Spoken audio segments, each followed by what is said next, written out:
Hello বন্ধুরা, চলে এসেছি দেখো ড্রাগন গাছের গোড়ায়। আর নিজের হাতে ফল তুলে কেটে খাওয়ার মজাই আলাদা। দেখাবো তোমাদের। দেখো, একটা ড্রাগন তুলেছি। গাছের ড্রাগন গুলো কিভাবে পেকে গেছে আর কিভাবে মানে ড্রাগনটা কেটে তোমাদের দেখাবো। কালারটা এত সুন্দর, একদম পিঙ্ক কালার। আর দারুণ, গাছের ফল মানেই জানো দারুণ মিষ্টি আর দারুণ সুস্বাদু। দেখো কিভাবে কেটে নিচ্ছে, আমি চার ফালা করে কেটে এভাবে কিভাবে তুলবো দেখাবো।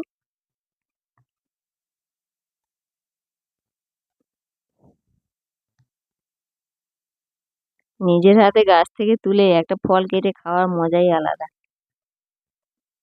এখন একদম কিভাবে পেকে গেছে। আর কালারটাও দেখছো কত সুন্দর, একদম পিঙ্ক কালার। সাদাও হয় একটা, দু রকমের কালার আছে। এটা পিঙ্ক, পিঙ্ক কালার এটা।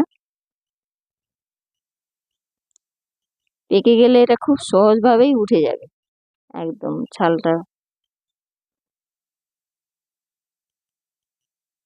যেমন দেখতে তেমন মিষ্টি, তেমন এর গুণ। তোমরা কে কে মানে খেয়েছো কমেন্ট করো, আর কেমন লাগে কমেন্ট করে জানাও বন্ধুরা। পাশে থেকো। আর গাছের ফল মানে একদম দারুণ সুস্বাদু, সুপার।